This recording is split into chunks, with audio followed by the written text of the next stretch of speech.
she is who she is. And she seems nice, but she also seems relatively ditzy a lot of the time. And this guy is like, he's in this shop. He's got big fake teeth, a fake tan. He looks like he's on a journey with Ozempic himself. He definitely looks like he's lost weight. And they're sitting there talking about how fake Tamara is. Like, you guys aren't giving off authenticity. I'm just gonna say that. Why don't you look after yourselves, and then like clean up your own house before you start looking at other people's house? How about that? Work on your own authentic selves before you start calling Tamara fake. And I will say, Tamara does have a certain element of fake to her. I don't know what's happening with her face. Hey you guys, welcome to That Lady Heather, Reality and Resin. I'm so excited about today. We're going to be talking about the Real Housewives of Orange County. They're back. Season 19. Holy moly, season 19. Season 19. I've been watching this for like 20 years. That means season 19, episode 1. Oh my God, I've been loving Housewives for 20 years. I think it was... Now, this is controversial. I think it was Orange County who began it all, but I also think Ramona likes to take the credit for it. But Vicky is the queen. She's the first housewife. I ran into Vicky at BravoCon, which was crazy. She was in the elevator, the parking lot elevator with me, like out of nowhere, like right here beside me. I'm going to look for the video and I'll post it for you so you can see. It was bananas, and she was 100% Vicky in the interaction. Like, she didn't really want anything to do with me. She was kind of, she wasn't super rude, but she wasn't friendly and nice. Like, if I ran into Dolores in the elevator, we would have had an entirely different experience. This was very on brand for Vicky, which was also kind of awesome, I gotta say. I'm not running into Vicky and expecting Vicky to be somebody else. So I was kind of happy that she was exactly who she is on TV. Anyway, Vicky isn't even on this season, so we'll stop talking about her now. But who is on this season? Gretchen. Gretchen is back. I don't know if I'm looking forward to that or not. I'm Team Tamara. So, and I know that Tamara got Gretchen naked wasted back in the day. I forgive her for it, whatever. It wasn't the nicest thing to do. It was definitely very weird. And then to like try and set her up with her son, all of that was crazy. And I highly recommend, if you haven't watched Real Housewives of Orange County and you're like, oh my God, I don't want to watch 19 seasons of this. You don't have to go back that far. I would suggest maybe watch like a few episodes of season 1 just to get a vibe for like what Housewives were like at the very beginning, because there's nothing else like that. And then just kind of jump in randomly. You'll meet like Gretchen and all them. I feel like if you really want to catch up on what's going on now, just start watching from whenever Emily and Gina began, and that should catch you up enough. But really, it's the kind of thing you could jump in on anytime. And once you're in, like once Bravo has roped you in the way that Bravo does, then you can go back and watch the old episodes. But don't be afraid to start now. If you're like, oh, I don't want to commit that much time to getting to know everything. Believe me, Bravo looks after you. They want you to watch the show just as much as like anybody else. So they definitely like fill in all of the need to know information with like backflashes and what. Okay, so let's talk about this episode. Okay, so they begin with showing like what's to come this season, and that's when we see Gretchen. So Gretchen isn't featured on this episode yet, which is kind of good. They kind of go over where everybody's at. The reunion last season was pretty heavy. If you are gonna jump in, like I just talked about, definitely, like if you want to just begin at season 19, just rewatch last season's reunions, and that'll catch you up probably enough to at least know what's going on now. But they do go into it a little bit. It's somewhat complicated because it involves like this stupid story with bloggers and whatnot, but they explain it to you again. But last season's reunion was really juicy, so if you're interested in it, I would definitely watch that. So anyway, we don't get to see Gretchen yet, which is kind of, I'm okay with. I'm not sure I'm ready for Gretchen and Slade back on my TV. So if we need to like take a little bit of time to get there, I'm okay with that. And again, I'm Team Tamra. So, and I know that that's controversial, but whatever. I don't care. So they show the ladies and their dogs, like Shannon and Archie. And it's nice to see Archie. We catch up with Gina and Travis, which is nice to see. They seem like they're doing well.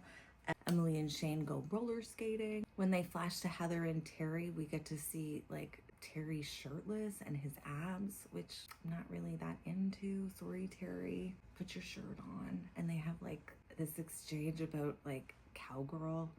I'm happy that they're happy in their marriage. I could use less graphic detail.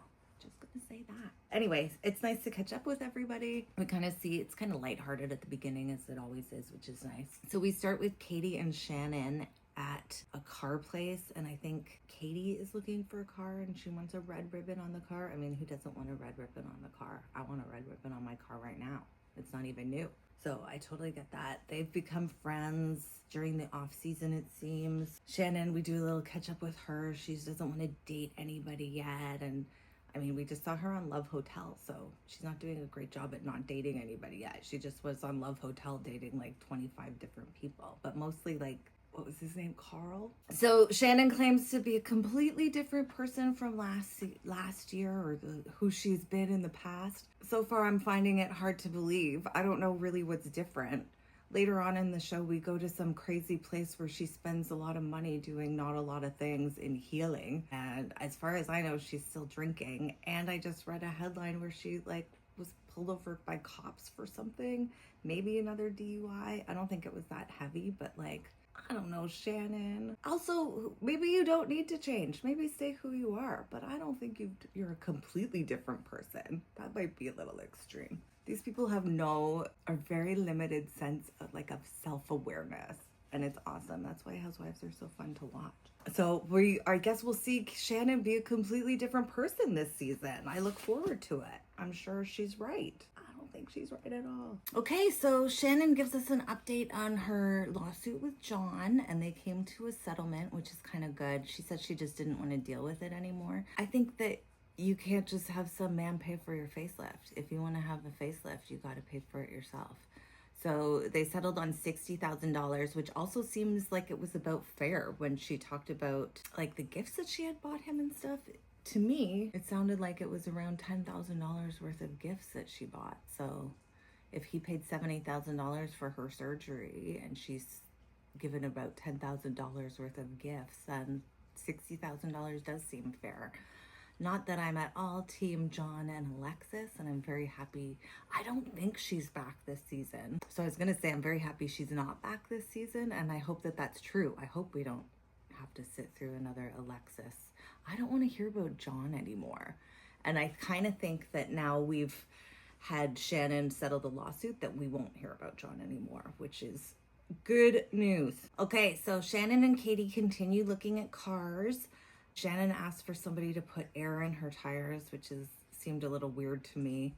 These people will go anywhere and ask for people to do things for them. I don't know. Like, how did you drive there and not have air in your tires? Also, why does it, like, having a flat tire is like an actual thing. And sometimes, yes, you need a little air top up, but like, I don't know. It just seemed like an excuse to have somebody to boss around and get to do a thing for her. That's weird.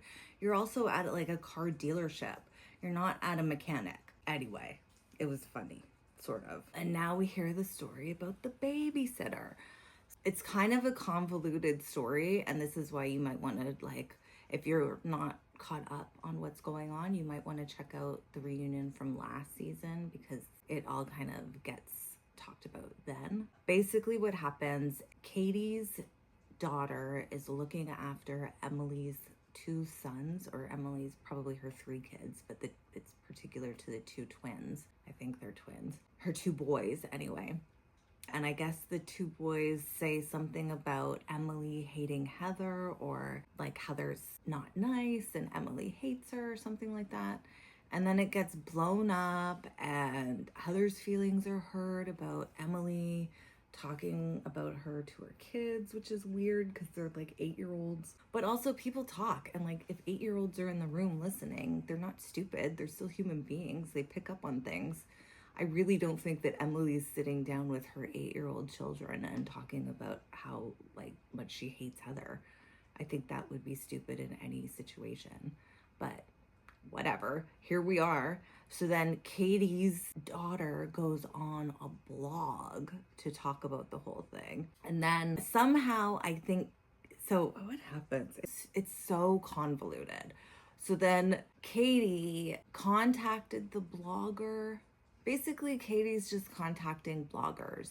And hey, you guys, I have to keep cutting because my camera, I got this gimbal thing and it's supposed to follow me around and track me. And the power in it is crappy. It lasts for maybe 10 minutes. I've had it plugged in for at least overnight. It should have all the power and it lasts for like 10 minutes and conks out. So just bear with me. Again, I'm a brand new YouTube channel, so I'm still getting used to all the kinks. I think I'm at 46 subscribers though, so thanks for watching. And while we're at it, why don't you hit that subscribe button if you're new.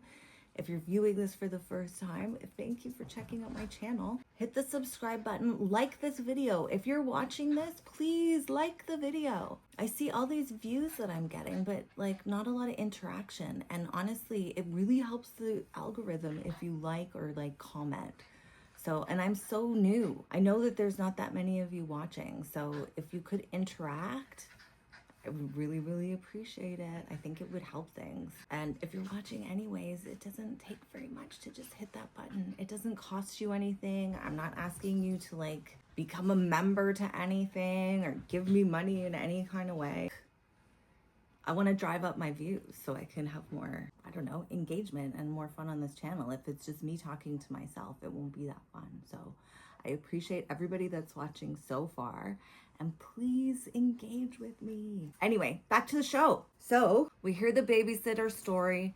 Basically, the long and short of it is Katie's talking to bloggers and she's ratting out these ladies and their families to these bloggers. So then the bloggers take whatever Katie says and runs with it. And when you're on Housewives and you are a housewife, it's pretty shady to be throwing other housewives under the bus to bloggers, especially when you know what the repercussions are. And I'm sure what the repercussions are is like all kinds of hate comments, and every time you do an interview you have to comment on the hate comments or whatever somebody just said, and it just like is this endless thing. Let's give a shout out to Monica from Salt Lake City. It's very reminiscent of Monica from Salt Lake City, except Katie is still on the show, and so is Jen. Jen seems to be doing the same thing, but we'll talk about that later. But Jen and Katie both seem to be kind of fan types who are into talking to bloggers. And I'm a fan.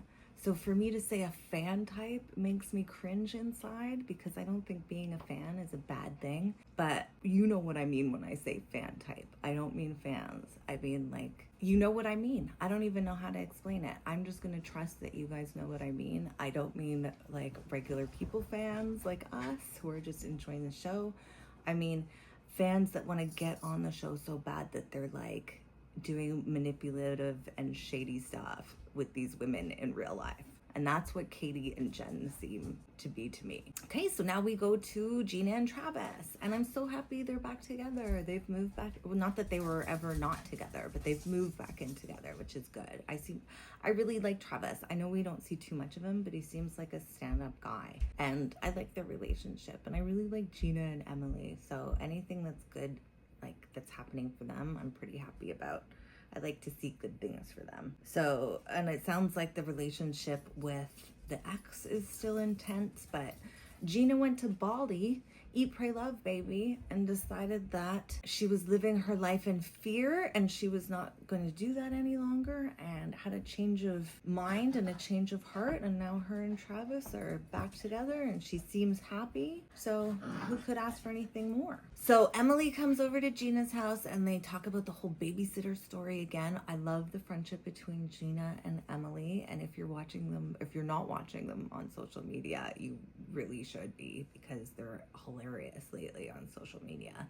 And it's so nice to see housewives like having fun on social media, kind of like Lisa Rinna and her dancing for a while, versus what Jen and Katie are doing, which is just like trash talking everybody and saying like the meanest things they can think of.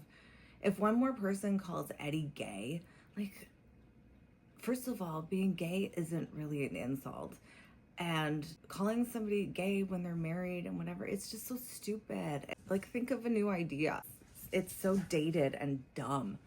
I can't even stand it. Calling somebody gay as an insult seems very like 1992 to me. But honestly, so does Jen in that bikini, the bikini wedding. We're gonna get there, but like, that seems very 1982, never mind. Okay, so Emily comes over to Gina's house and they talk about the whole babysitter story.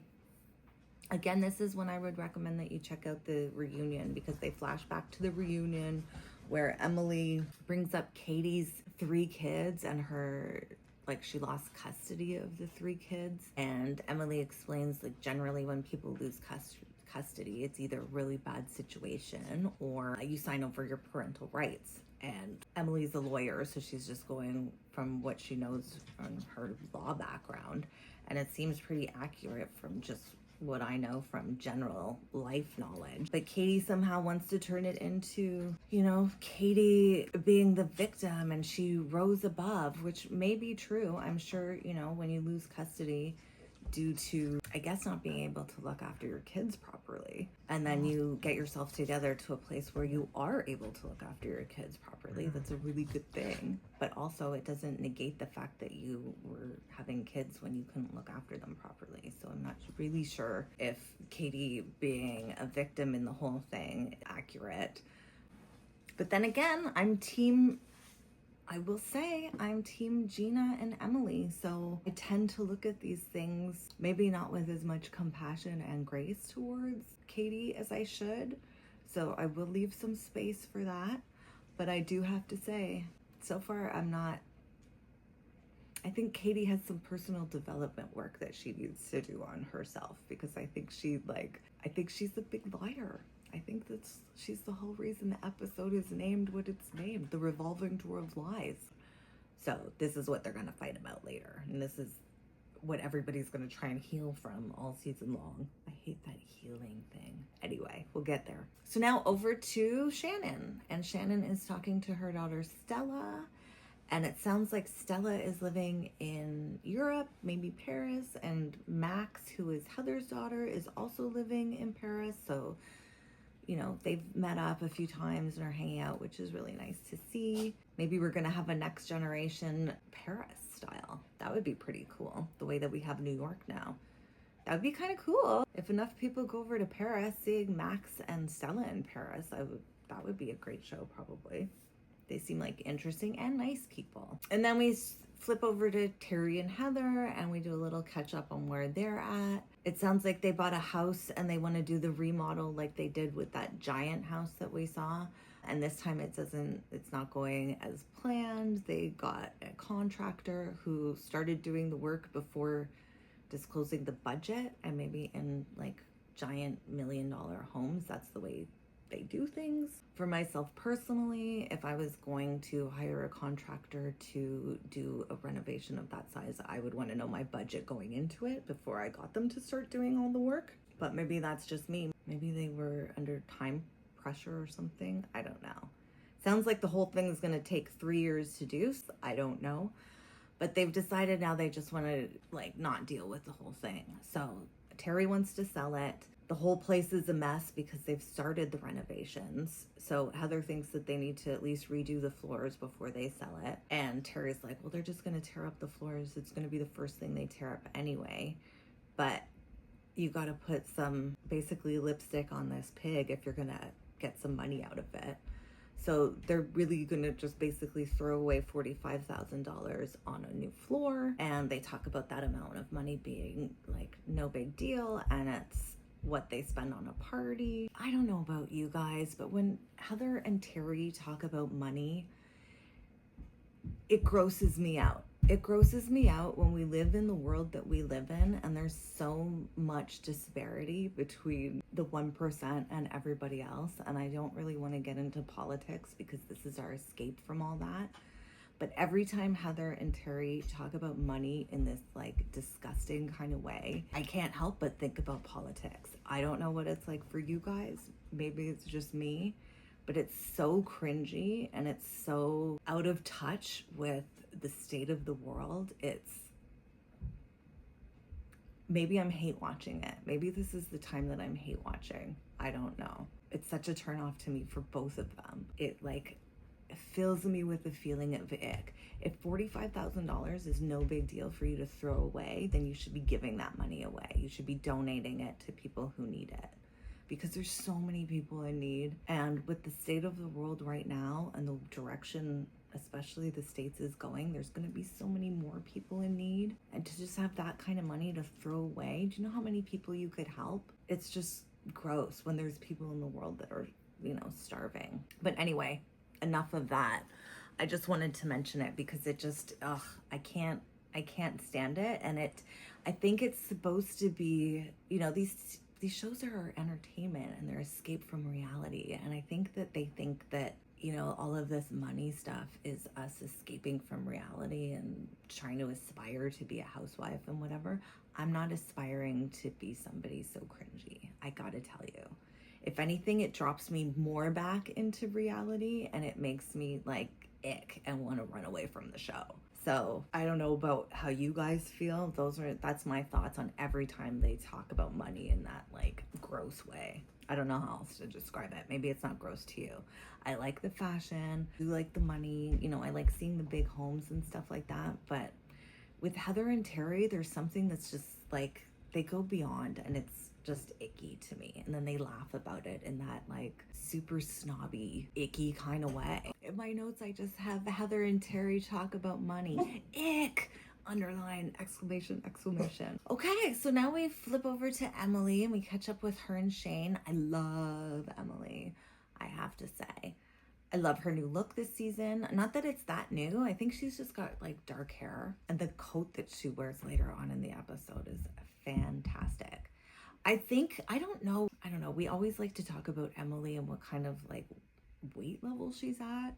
I know last year, I think she went on a journey with Ozempic and lost a ton of weight. To me, she looks heavier again, but not in like a fat kind of way, more in a muscly kind of way. Anyway, to me, she looks great. I think I like Emily more full or bigger. I'm just going to say, I don't like skinny Emily. I think she looks good too, but I really like regular Emily better myself. Gina also looks good this season, which is nice to see. Poor Gina. She always gets like beat up for her looks. So now after Terry and Heather, we go over to Shane and Emily, and what a switch this is. Shane and Emily are so real and normal, and they spend a lot of time talking about the things that matter versus where Harry, that's a good, like Benifer for Jen and Ben Affleck. Harry for Heather and Terry. Anyway, it's nice to hear Shane and Emily talk in a real way about things that matter versus Heather and Terry Dubrow talking about money stuff. But maybe it's triggering for me. I don't know why it would be, but maybe it is, because it really does bother me. But anyway, it's really nice to see Shane and Emily, and they are talking about their son Luke, and he doesn't like eating. He's tiny and Shane's tiny, so that makes sense, but they know that he's just not eating enough, and it sounds like he's been diagnosed with something called AFRID. I haven't ever heard of it before, but it sounds like it's an acronym for Avoidant Restrictive Food Intake Disorder, which, just judging by the words, sounds like exactly what is happening. He's like repulsed by food. His body doesn't recognize when he's hungry. It sounds like he has some sensory things going on too, where he doesn't like smells and sounds and things like that. Later on, we learn in the episode that he might be on the autism spectrum, and they're going to have to do some additional testing to figure out kind of where he lands on the spectrum, if he does land on the spectrum. But we'll get to that when we get to that. So far, this conversation is between Shane and Emily, and it's so nice to see their relationship. They're super supportive of one another. You can definitely tell they're in it together. She's super worried. I think he's worried too, but, he's trying to be encouraging and supportive to her. They got him to eat crackers and Chex, and she's like, that's not enough food. And You know, he's saying baby steps. So, I mean, she's 100% right. That isn't enough food, but he's also 100% right that maybe you need to take baby steps. It's got to be a difficult situation. When they show her, they're not focused on the food so much, or they're trying not to be, but I bet all she wants to do is hold that kid down and stuff food in his mouth and get him to eat, but you can't do that. I feel for you, Emily. I wish you guys all the best, and I hope things will turn out well. You're super supportive parents, and really, that's what kids need the most. You're gonna do whatever you need to do to look after this little guy. I have no doubt about that. So he's in good hands, capable hands. You know, you talked earlier about people judging your parenting. I'm judging your parenting right now, and I think that you guys are great and doing a great job. So take that for what it's worth. And now it's time to catch up with Tamra. So Tamra, we see her at her therapist, and again, you need to watch the reunion last season. So last season, Tamra, there was a conflict between her and Jen, and she came across as very angry. And Tamra has always had sort of a problem with anger. So she decides to go to therapy. She has one session and then announces on her podcast, Two Teas in a Pod with Teddy, that her therapist thinks she's on the spectrum, which is kind of a crazy thing to announce, first of all, after like one therapy session. And it definitely seemed like an excuse to get out of the fight with Jen. So when she visits her therapist this year, we kind of get into that a little bit. And she apologizes and said she came out with it too soon and this and that. And honestly, I really think that I don't think she was trying to not be accountable for her fight with Jen. I think she just had a therapy session and was talking to a friend, happened to be on a podcast. But I think once you start talking like podcasts and in front of cameras all the time, I think you just say whatever. You don't really, think about all of the repercussions that are going to come from what you say, especially when it's such a tiny little thing. Like, I went to therapy today and they might think that my therapist thinks I might be on the spectrum. I can see anybody saying that to a friend after a first therapy session. So again, I'm 1,000% Team Tamra. So maybe I'm being biased, but I didn't think it was that big of a deal then. I don't think it's that big of a deal now. I also think that there's way more people on the spectrum than we ever knew about before. So again, I also don't think being on the spectrum is like that big of a deal. It's definitely, you're going to have to make some adjustments and learn the way your brain works and stuff like that. But I mean, if you're on the autism spectrum and you've got it in a severe kind of way, or if you're little and just learning how to manage it, definitely there's people out there that I don't want to be, not compassionate to those people. But if you're at the Tamra end of the spectrum, I think it's, you just have to learn how your brain works a little bit better. And full disclosure, I'm not on the autism spectrum, but I am dyslexic, which is a learning disability, which isn't the same as autism. But because I'm dyslexic, I spent a lot of time in my early years with people who are on the spectrum and a lot of time in, special education and things like that. So I'm somewhat familiar with a neurodivergent learning. And, I know my own experience of when my parents told me that I was dyslexic and what that was like. So I definitely feel for Shane and Emily in their situation, and I feel for Tamra in her situation. It was blown up into a big deal, and now Tamra's like super apologetic for it, and everybody's calling her a horrible person, and she says she's sick of people calling her a horrible person. I wonder if this is the Watch What Crappens guys. Do you guys follow Watch What Crappens? I love them. If you're into this kind of thing, check out Watch What Crappens, the reality blog, because they're fun to listen to. Anyway, they call Tamra a horrible person all the time. So I'm curious if that's who she's referring to, because I think she also went on an episode of their podcast as a guest. And they all got along and were really nice to each other, but I know that those guys call her a horrible person, and it was almost a direct quote. So shout out to Watch What Crappens guys, I guess.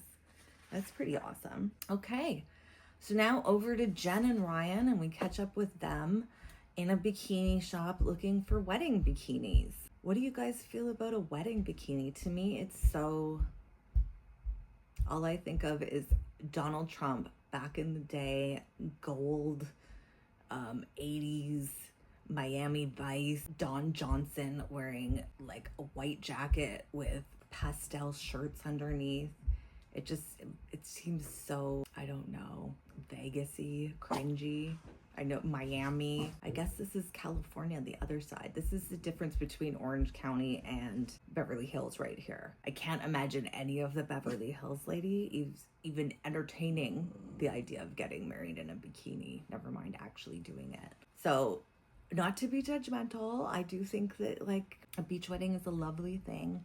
And it's really cool because they're all sitting around with the kids, and if the kids are all there and it's just you two on a beach with your kids, like, wear what you want. I really don't care. But I don't know. I feel like Jen and Ryan bring a certain element of, I don't know, spray tan and oil to a situation. So while Jen and Ryan are looking for wedding bikinis, they're talking about, so this is also crazy. So they're looking for wedding bikinis in California, Southern California, and she's wearing animal print, I'm sure it's faux fur jacket. Like, it's just, and she's got this like fake blonde hair, big fake boobs. It's so stereotypical, comes to mind. I don't know. She is who she is, and she seems nice, but she also seems relatively ditzy a lot of the time. And this guy is like, he's in this shop, he's got big fake teeth, a fake tan. He looks like he's on a journey with Ozempic himself. He definitely looks like he's lost weight. And they're sitting there talking about how fake Tamara is. Like, you guys aren't giving off authenticity. I'm just gonna say that. Why don't you look after yourselves, you know, and then like clean up your own house before you start looking at other people's house? How about that? You know, work on your own authentic selves before you start calling Tamara fake. And I will say, you know, Tamara does have a certain element of fake to her. I don't know what's happening with her face. I know she had that, like, that blood thing where, and it was, I think around this time where she got, I don't even know what it was, but she was on social media with her face. It looked like her face had been burned. And she went on social media with this like burned face look. And I think that they picked up filming after that. And now she looks, I don't know, she looks different. She still looks like Tamara a little bit, but I think it might be time to like lay off the surgery. She's slowly turning into Catwoman, which isn't great, I'm gonna say. And Tamara's so pretty. Like, she doesn't even need the surgery. I mean, maybe she could use one more now that she looks the way she looks. Just saying, like, she's got these, like, her eyes are looking pulled and thin. But anyway, probably criticizing what she looks like isn't going to exactly help her be comfortable with what she looks like. So I'm just going to stop doing that right now. I do think she looks noticeably different. I don't really care. Do what you want to do to your own face. I don't care.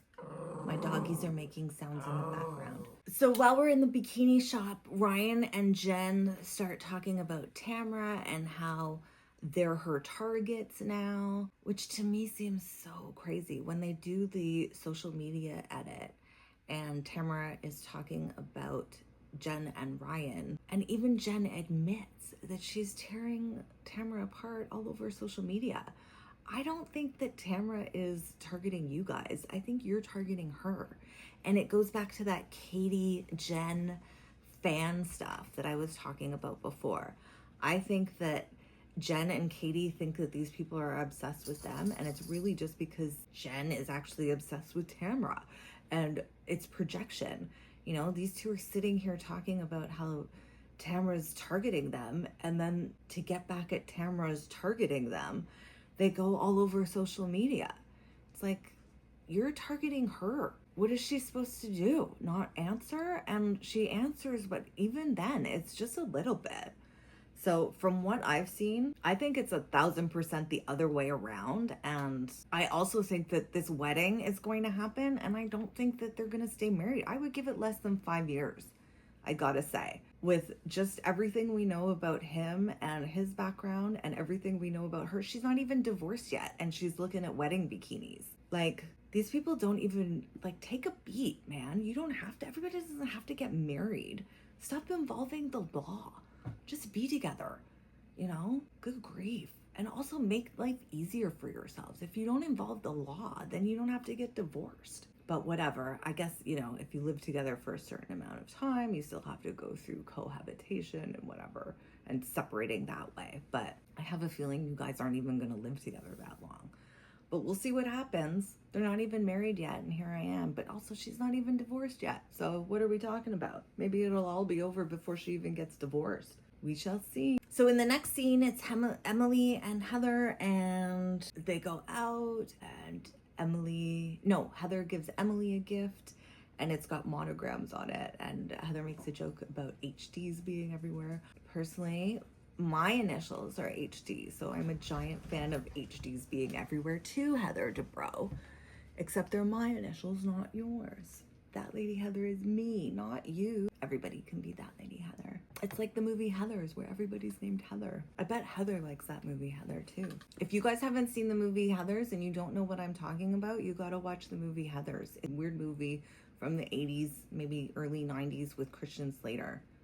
I'm gonna say 90s, not 80s. 90s. Check it out. It's called Heathers. It's a high school drama, kind of cult, dark comedy. I don't know if it's funny, but it's weird and you should check it out. And everybody's named Heather. So they talk about Max being in Paris and with Stella being in Paris and how she's doing, because I guess Max has anxiety. So it sounds like she's up and down, which I guess is normal. I wonder about these people who have everything and also anxiety. Maybe it's just because these kids lived through COVID. But I just listened to the podcast, Harry and Lisa's podcast, with their daughter who also suffers from some mental health problems. And it's just, I don't know, I find it interesting with when people who seem to have everything that anybody could want in terms of money and resources and opportunities. These are kids who don't have to find a job to pay for school. They don't have to worry about connections and getting into school. They don't have to worry about getting a career after school. The amount of regular person stress that they don't have compared to regular person is kind of unbelievable, and yet they're riddled with anxiety. So I don't know. It makes me question. I don't know. I'm just going to throw it out there. What do you guys think about the possibility of maybe kids having too much? Maybe giving your kids everything isn't the greatest thing. Maybe having some problems in life that you have to fight through. And, and I know that, I'm sure everybody, to me, people with anxiety, that is a problem. And maybe you've got to fight through that. But I don't know. I think sometimes we need to have some struggles in life, and having everything handed over to you seems to cause anxiety. I'm just going to throw that out there. I'm just curious what you guys think. If maybe you can just give your kids too much sometimes. If you're in Paris with no worries other than Hermes purses and croissants, and you're still up and down anxiety-wise, maybe you need to worry about more things than purses and croissants. I'm just going to say that. Maybe, and honestly, if you're this super privileged, start giving it back.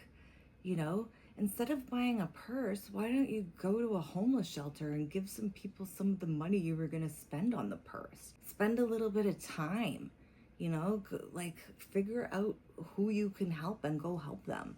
There's so many older people who even just need, somebody to have a conversation with, somebody to wash their hair, You could do anything like that. Maybe take the focus off you would be a way to channel that anxiety into something at least more productive. Now, I don't know anything about these people, and I'm going to say I do not know that they're not doing all of these things. I just found it interesting, and this is where my brain went when I started watching the episode, because I had just listened to that podcast as well. So I'm not trying to make any judgments. I'm sure that these people give back, but if you can throw away $45,000 on a floor and think nothing of it, and you go to Paris and all you can think about is croissants and Hermes purses, then I think you have some room to, give back. Just gonna say that. Maybe you don't. Maybe you're maxed out on giving back, but these are the things that come to mind for me when I watch the episode. And I know that it makes it less fun. So I'm sorry if I'm making it less fun. But also, ick. So eventually Tamara comes along and they talk about her going to therapy and Tamara getting softer. I guess she's been in therapy for about 4 months now. And I think she likes it, but also it's not easy. So, and I'm not surprised to hear that it's not easy going through therapy and talking about all of the traumas you've been through. It's a way to heal those traumas, but it's no fun while you're going through it, I'm sure. That's probably why a lot of people don't go through it. Who wants to talk about all that terrible stuff? Hold on, I think my dog's chewing on something. I gotta go get it out of his mouth. What have you got? Are you chewing on stuff? You guys, I just went to take the thing out of my dog's mouth and I realized that I've been like blabbing on for like 45 minutes. This might be a really long episode. So I hope you've stuck with me up until this point. And if you have, it would be awesome if you hit the like button and remember to interact with my channel, because commenting and liking is what I need right now to make the algorithm work from everything that I've learned and heard about.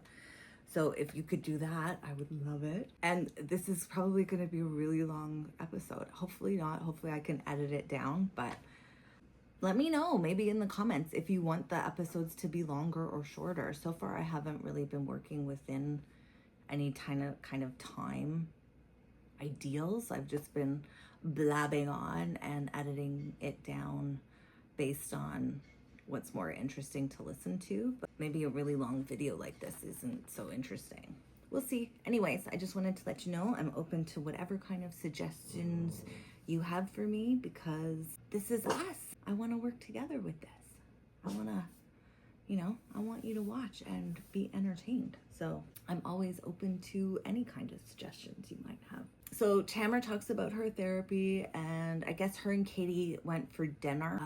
And this is there's another long Katie story about her talking to bloggers, and it's another convoluted story. I guess it came out that Tamara was leaking information, and then Katie went directly to the person who was leaking the information, or saying that Tamara was leaking the information rather than going to Tamara again. I don't know. The story's hard to follow, but basically it boils down to Katie talking to bloggers about stuff rather than dealing with the women directly, and also just being like kind of shady and sketchy in general.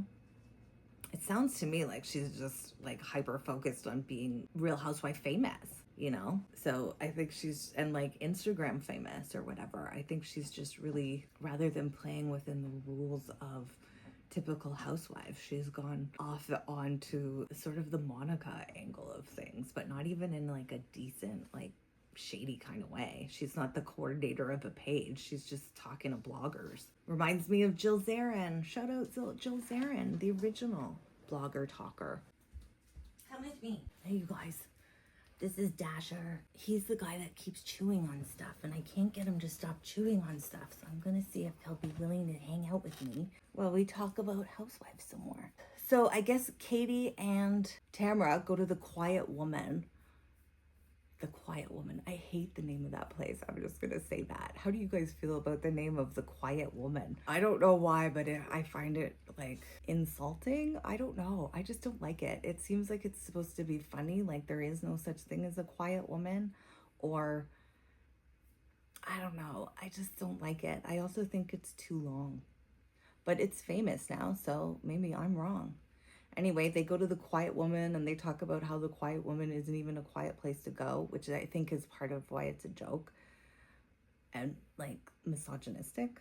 So whatever, that's probably why I don't like it. That is why I don't like it, but maybe I'm reading too much into it. So they talk about Katie, talking about the blogger with Tamara, and Tamara, because she's going to therapy right now, she thinks that maybe Katie is acting from a place of unrealized hurt, and the bloggers are giving her love. So Herbie, she's coming from a place of unrealized hurt, and the bloggers are giving her love. So maybe that's why she's talking to bloggers. I don't know. I feel like Tamara's newfound therapy softer side is giving Katie a lot of room. And I definitely think that probably is why she's doing all this, but that doesn't mean it's cool to be doing it. So we'll see what goes there. At least there's a little bit of an open door for a Katie Tamara relationship repair. I don't know that there is for Emily. I don't think Emily has that much time for Katie, but we'll see what happens. Emily also doesn't she doesn't seem to hold a grudge forever. She seems to get over things pretty quickly. So we'll see. Plus, I mean, I think if you're forced to be on a show with these people, you have to get along somewhat. I think in real life, there's 0% chance that Emily would be friends with Katie, if not for the show.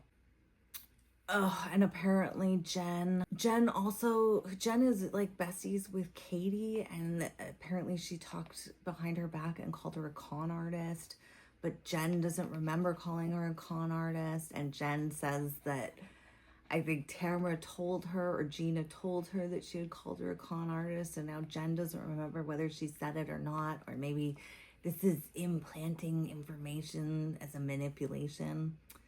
You know what would help, Jen? It would help if you had like some type of memory and a little bit of a brain in your head. You know, you could really resolve all of this if you just remembered whether you called her one or not. It's so stupid. Jen, I don't know. I really liked Jen last season, and I thought she was like really nice, and I kind of thought maybe I felt sorry for her a little bit, but I'm really getting over that, and it's only been one episode, so I really don't know that I'm team Jen or team Katie this season. But I don't even really know. I was gonna say I'm really happy that they're on our screens because they're at least giving us drama, but I don't know if I am. I don't know if I want to go on a weird tangent about bloggers, you know, like that's not really a good storyline to me. And if all it's gonna be is Katie and Jen going to bloggers and talking about stuff that we have to follow on social media to find, like, it's too much work. Ugh.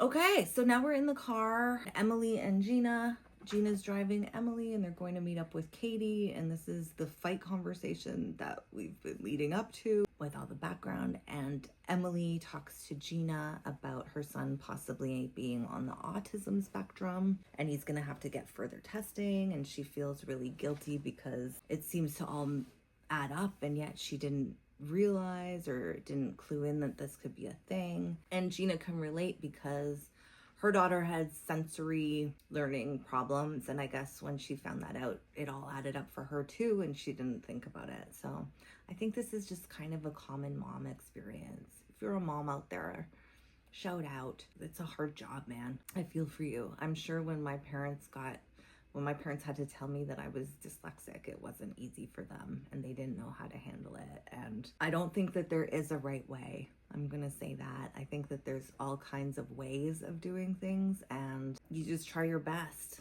And I definitely think that Emily is trying her best, and she's emotionally drained, and now she's got to go talk to Katie about bloggers, which is very stupid in comparison, but whatever. Okay, so they get to the place they're gonna meet for coffee or drinks or whatever they're having, and they get into it a little bit, and Emily, you know, kind of tells Katie her point of view and yells at her a little bit, tells her she's, you know, needs to stop talking to bloggers or whatever. And Katie's kind of sitting there with like this grin on. I don't know if it's like just an awareness of the cameras, or I don't know. She does it later on in the episode too, and it seems like maybe it's just an awareness of the cameras, or she's just like smiling because maybe she thinks Emily is like acting for the cameras. I don't know. But if I was getting upset with somebody and they looked at me with that kind of smile on their face, it would enrage me further. I'm just gonna say. It also shows me that, like, I don't think Katie gives one crapola about any of it. I don't think she cares that how it's affecting your daughter at all. I don't even think she cares that much about how it's affecting her daughter, never mind your daughter. And the whole like custody thing, I don't think she really cares about that either, to be honest with you. I think Katie's just coming up with reasons why she's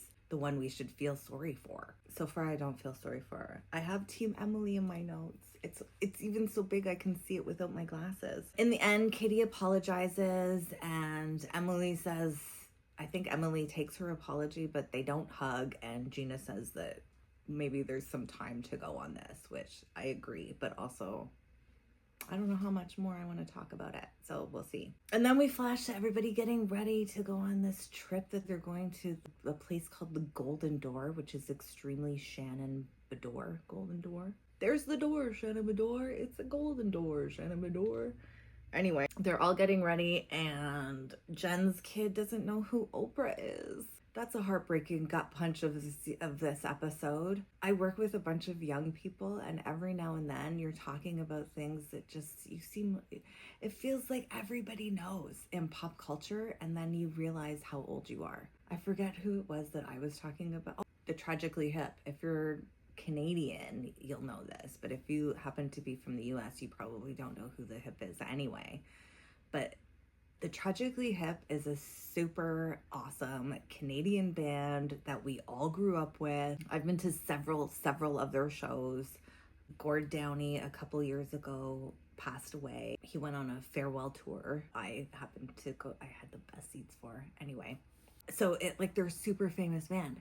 They're a famous band that you grow up listening to. They've got so many songs. And I said to somebody who seemed like an adult human being, they were tall and grown up person, and they had no idea who the Hip was. And I nearly, I can't imagine not knowing who the Hip is.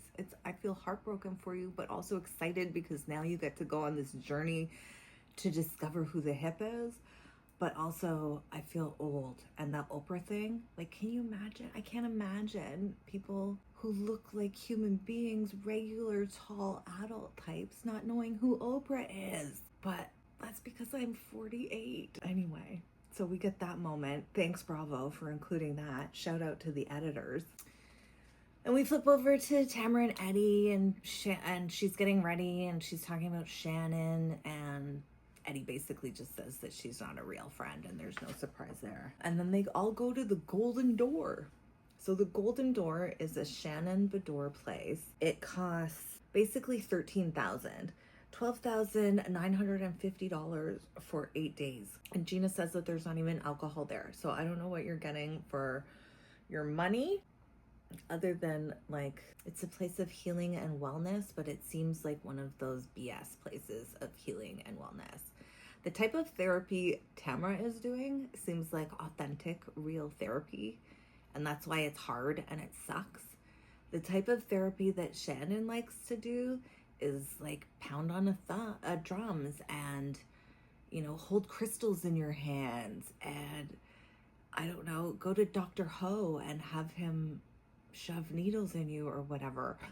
I don't know what she does. She does a ton of crazy things, and I agree with Gina wholeheartedly when she says that Shannon likes to spend a lot of money on stuff that doesn't do anything. And this is another example of it. Again, I flash back to when Shannon says she's a completely different person this year. No, you're not. No, you're not. You're not different at all. This is so on brand Shannon. I can't even stand it. There's nothing different. I mean, maybe you're not yelling at people in a hot mess, but that'll come anytime. What are you talking about? The amount of unawareness that she has for herself is mind-boggling. So they all go to this place and they're gonna heal together and whatever. This is when we find out about Teddy and her brain cancer, which is obviously affecting Tamara. And I don't know if you guys have been following along that journey, but shout out to Teddy, and I hope you're doing better. After the episode last night, Tamara was on Watch What Happens Live, and she says that Teddy's doing better, but she's definitely not recovered. She's having immunotherapy from what I understand, and it's helping, but she's got a road in front of her, and it's not an easy one. So shout out to Teddy. I hope you're doing well, get better. And I can 1,000% see why Tamara at this moment is distracted from everything. Her friend is in the ICU with multiple brain tumors, and we have to talk to Katie about bloggers. It's so annoying. It's actually kind of annoying to talk about Katie with bloggers when you have these things going on. As a viewer, I want to hear about the heavier stuff. I don't want to spend the whole episode talking about who said what to some blogger about something that doesn't matter when we've got a kid with autism, possibly. We've got a friend who's got brain cancer. We've got, all of these issues, and we're talking about dumb stuff. And I like dumb stuff, but not this dumb. Maybe that's the thing. We just need an appropriate level of dumb, and I'm always down for funny. So because Tamara talks about Teddy, we flip over to Shannon, and she says that she's not going to talk to Tamara right now about their issues because she's going to have some compassion for Tamara and where she's at mentally, which is like, thank you, Shannon. That actually makes sense. And when Emily later on in the episode calls her out for not doing Tai Chi together, I understand that, but also I understand where Shannon is coming from with giving Tamra some space. And I want to give a shout out to Tamra. Like, this is, or shout out to Shannon, sorry. This is one time on Housewives where we don't have to have a conversation about, you could have, you know, chosen a better time and place to talk about this. Guess what? Shannon's choosing a better time and place to talk about a thing. Yay! I never thought I would see the day where we don't have to have a conversation about a better time and place to talk about a thing. So thank you, Shannon. Let's see who gets with who. So for Tai Chi, it's Gina, Heather, and Tamra. And for the drum thing, I wrote this down wrong. So for Tai Chi, it's Gina, Heather, and Tamra. And then for the drum thing, it's Emily, Jen, Shannon, and Katie. So in the first group, I don't think anybody really has any conflict. So they just go off and they make they do Tai Chi together. And the other ladies drum together. And it's mostly just fun. Nothing really happens there. I'm going to move it along. This episode is going to be 3 hours long. Sorry, you guys. I tend to blab on. I'm also very excited about Orange County. Anyway, here I am doing it again. So after everybody does their activities and people pound on drums and people do slow mode tea service, it's time for the group to get together and talk about what everybody's fighting about and try and heal from it, which is hilarious. Anyway, so everybody wants to heal and people are, not everybody wants to heal. Shannon wants everybody to heal in this fake kind of way. So in the spirit of healing, Katie invites everybody over to her house for a hot pot lunch, which would probably be really yummy, but I don't know that everybody's quite there. Then we go on to Emily, who lists off all the lies that Katie has said, and her list is, I don't know, 15 lies deep, and she says it's only the Cole's Notes version of the list of lies. So I don't know that Emily's in a space for healing. And she makes a really good point. She's talking about this blogger that she has to sue. And so she's gonna go talk to her lawyer, pay all of this money about a blogger that now she has to sue because Katie went directly to a blogger, and then she's gonna go and sit and have lunch with her and be interested in her life and get to know her better. And Emily's 1,000% right when she says how am I gonna do that? And this is when Katie has that smile again, that irritating smile. So I don't blame you, Emily. I don't know how you're gonna do that other than hot pot is yummy. So at least there's something. At least the food will be good. And Emily, you like food. I see you putting donuts in your pocket. That was hilarious. She was shoved 5 donuts in her pocket in that scene. You don't even put it in a napkin or a takeout box. You're just gonna have pockets full of donuts. Amazing. And it's the best jacket too. She's wearing this best awesome leather kind of jacket with fur collar, very 70s vibe. And now it's got pockets full of donuts. No, save the jacket. So it's very clear to me that Katie and Jen are friends and in this blog situation together. So Jen says that Katie is talking to bloggers and doesn't think of them as bloggers because she thinks of them as friends. And then Katie says that the blogger reached out to her first, which even if she did, whatever, you still followed up and talked to her and gave her did everything you did on your shady side. If somebody's reached out to you, doesn't mean you have to reach out back. But I don't even believe that. I do think Katie reached out to the blogger. But anyway, so Jen on the one side is saying that Katie is, such good friends with these people that she doesn't even think of them as bloggers. She doesn't even remember what they do for a living. And then over to Katie, who says she didn't reach out to this person because she doesn't even know who they are. She doesn't know their name. So I don't know which story we're supposed to believe in Katie's defense, but it seems to me like they're kind of grasping at straws on any angle they could take for basically Katie just being a bit of an a-hole and going after the hype. And, it's season 2 of Housewives for you. People could understand you going after the hype if you just own it. Just say, yeah. I mean, Jen a little bit says it earlier in the episode. Yeah, I admit I've been talking to bloggers. Just say that, you know, whatever. So now the episode, that's the end of it. They get into a big fight. Everybody wants Katie to like prove whether she contacted the blogger first or the blogger contacted her. It seems to be a big point of contention. And I'm sitting here not really like, I don't know why it's a big point of contention, because in my mind, who cares? Who cares whether you contacted them or they contacted you? It's definitely way worse if you contacted them. But in either situation, you did kind of a dirty thing, whether she contacted you or not. So I'm always team Tamra. I'm team Emily and team Gina. I'm super not down with Katie. And Jen, I really liked you last season, so I'm going to hold out some hope, but I don't know, man. Things aren't looking well for my thoughts on you, I gotta say, but I still hold out hope. Then the episode ends with like, why doesn't Katie just look at her phone? She says she doesn't have reception. It seems like everybody else at the table has reception. Shannon says she doesn't have reception, so I don't know. I also just think she's lying. So maybe she didn't have reception and couldn't prove it. Maybe she's lying. I also just don't think it matters. And now the episode, and that's the end. Thanks for watching, you guys. I love Real Housewives of Orange County. I'm so glad we're here. They do a preview for what's coming up in the season, and it looks like it's going to be a good episode or a good season. Gretchen is back.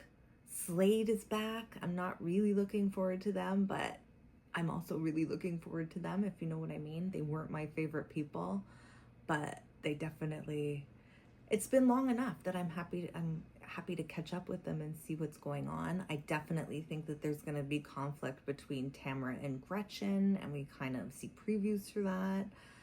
I'm sure we're going to flash back to Naked Wasted, which does not look good on Tamra, so we'll see. Anyways, thanks for watching, you guys. I'm so excited to be doing a Housewives show. Don't forget to hit the like button, subscribe to my channel, comment, tell me who your favorites are. Tell me if you hate Tamra and all the reasons why. Tell me if you totally disagree on my thoughts on Emily and Gina. Tell me if you think that, you know, Katie's amazing and so is Jen and I'm reading them all wrong. Tell me all the things. Let's talk about it. See you next week. Season 19, episode 1 of Orange County. Thanks for watching. Bye, you guys. Until next time. Thanks for watching.